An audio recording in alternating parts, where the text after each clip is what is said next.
여러분의 공동체 안녕하시지요? 활력 넘치는 공동체로 행복한 세상을 꿈꾸는 공동체 박사 남영찬입니다. 오늘도 공동체 활력을 기원하는 힘찬 구호로 시작하겠습니다. 으라차차 아싸!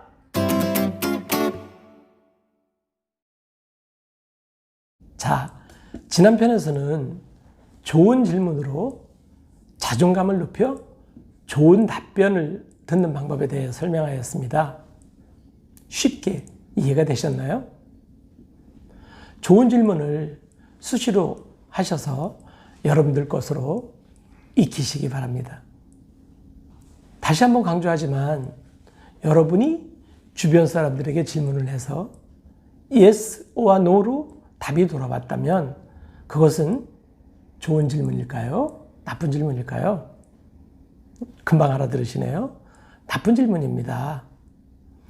저는 좋은 질문으로 응답자의 자존감을 높여서 응답자가 본인이 가지고 있는 정보를 술술 실타래 풀어놓듯이 그렇게 풀어놓게 해야 된다고 말씀드렸습니다. 자, 그러면 오늘은 좋은 질문의 결과를 어떻게 수집해서 어떻게 활용할 것인가에 대해 살펴보도록 하겠습니다.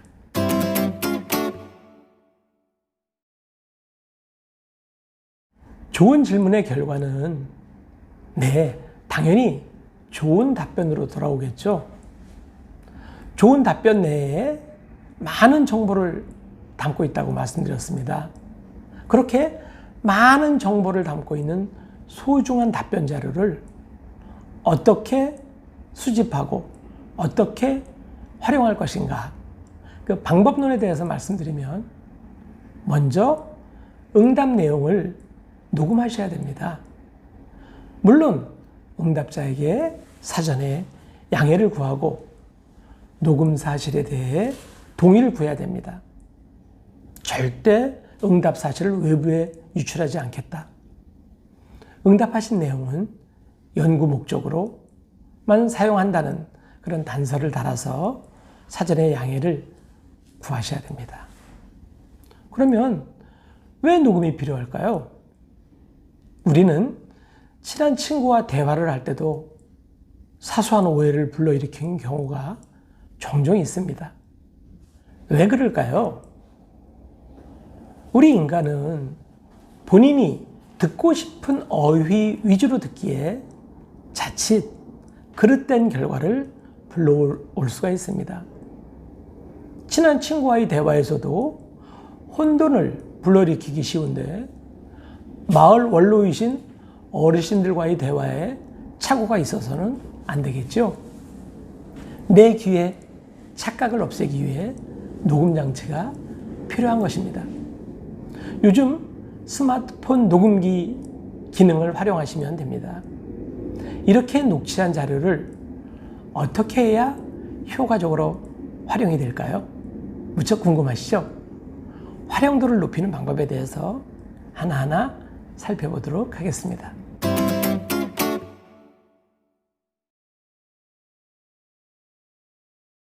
녹취 자료를 활용하려면 무엇보다도 먼저 녹취록이 있어야 됩니다.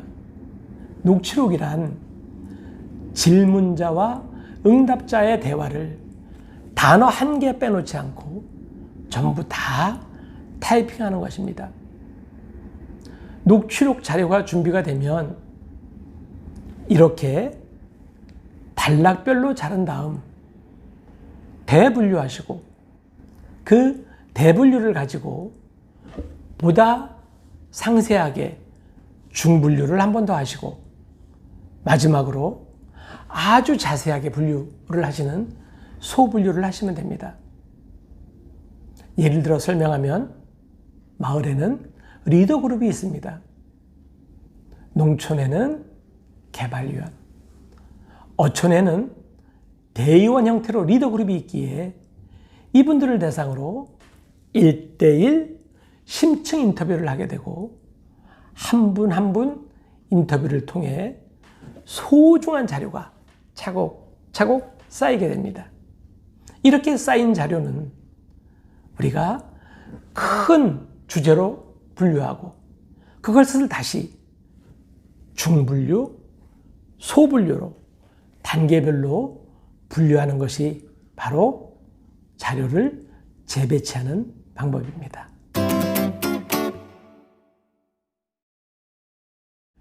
전체 녹취록을 큰 주제, 아마도 질문자의 질문 의도대로 그 단락별로 나누면 그것이 아마 1단계가 될 겁니다. 그 1단계를 바탕으로 2단계에서는 1단계 주제를 중심으로 보다 하위인 중분류를 하게 됩니다. 이해를 돕기 위해서 마을의 자랑거리라는 큰 주제로 1단계 분류를 마쳤다면 2단계에서는 마을의 자랑거리, 그것을 유형의 자랑거리와 무형의 자랑거리로 세분하게 되겠죠. 이렇게 유형과 무형을 나누는 것이 바로 2단계 분류가 되는 것입니다. 그러고 나서 만약에 우리 마을은 인심이 좋다라는 답변이 나왔다면 그건 당연히 무형의 자랑거리겠죠. 우리 마을은 멋진 대나무 숲을 가지고 있습니다. 이것은 유형의 자랑거리가 되겠죠. 이런 식으로 질문자가 질문한 내용이 답변으로 돌아올 때 이런 식으로 질문자가 질문한 내용이 1단계가 되어 아주 넓은 범위로 분류되기도 하고 그것을 좀 더 세분화하여 2단계로 분류하기도 하고 아주 자세하게 세세한 범위로 구체화한 최종 3단계로 분류해 나가는 작업이 필요합니다. 녹음을 하고 녹취한 사람이 한 명이라도 자료가 소중하겠죠. 하지만 마을 공동체에는 잠시 전에 설명드렸다시피 공동체 핵심 그룹이 10여 명에 달합니다. 그 10여 명은 개발위원이든 대의원의 형태로 존재한다고 말씀드렸죠. 이런 리더 그룹의 의견을 모으고 또 모으면 그것이 마을 전체를 대변한다고 볼 수 있지 않을까요? 이처럼 차곡차곡 쌓인 10여 명의 녹취록 자료는 아주 소중한 자료가 됩니다.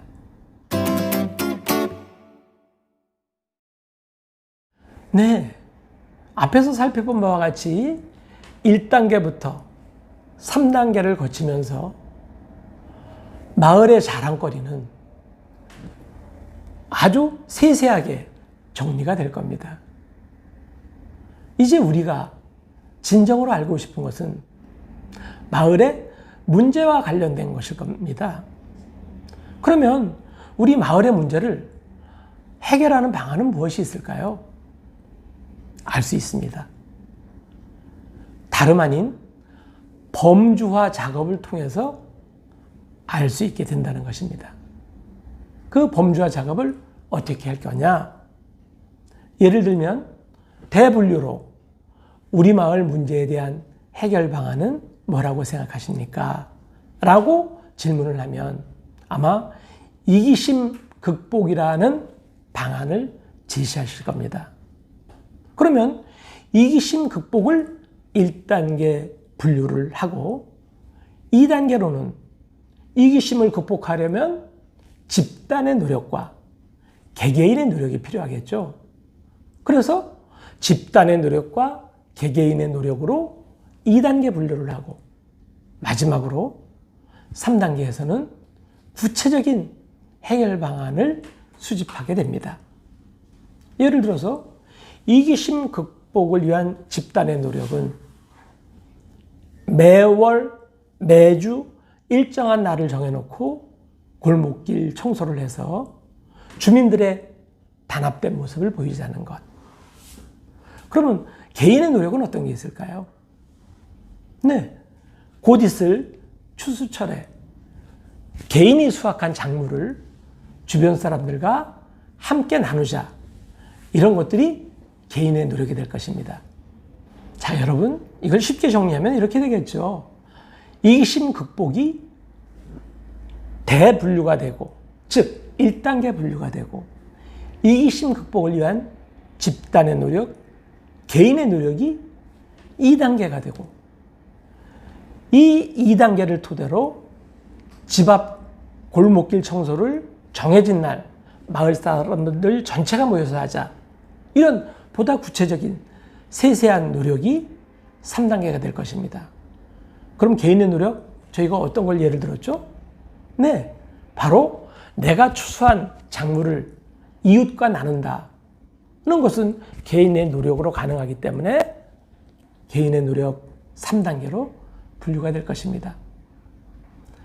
저희가 앞에서 살펴봤다시피 마을의 자랑거리, 그리고 이기심을 어떻게 극복할 것인가 라는 문제를 놓고 보면 우리가 커다란 범위의 1단계, 조금 세세한 범위의 2단계, 아주 세세한 범위의 3단계, 누가 봐도 일목요연하게 정리가 되겠죠.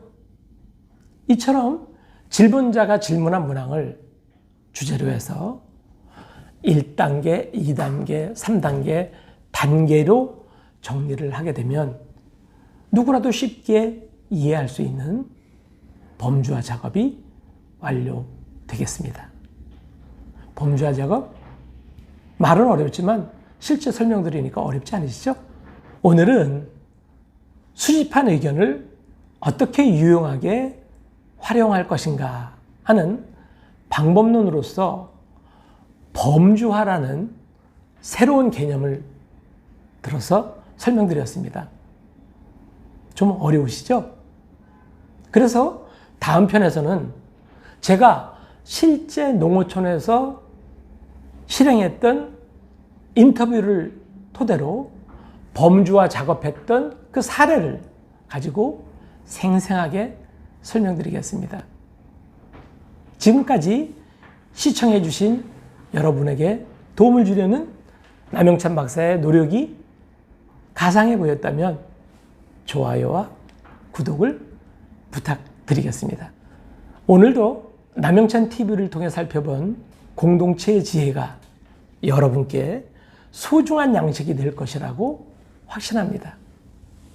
다음 편에서는 실제 있었던 마을 주민들의 의견을 수집해서 범주화했던 사례를 중심으로 소개하겠습니다. 끝까지 시청해 주신 여러분, 공동체의 히어로, 영웅이 분명합니다. 그리고 당신이 최고십니다. 당신 최고! 정말 최고!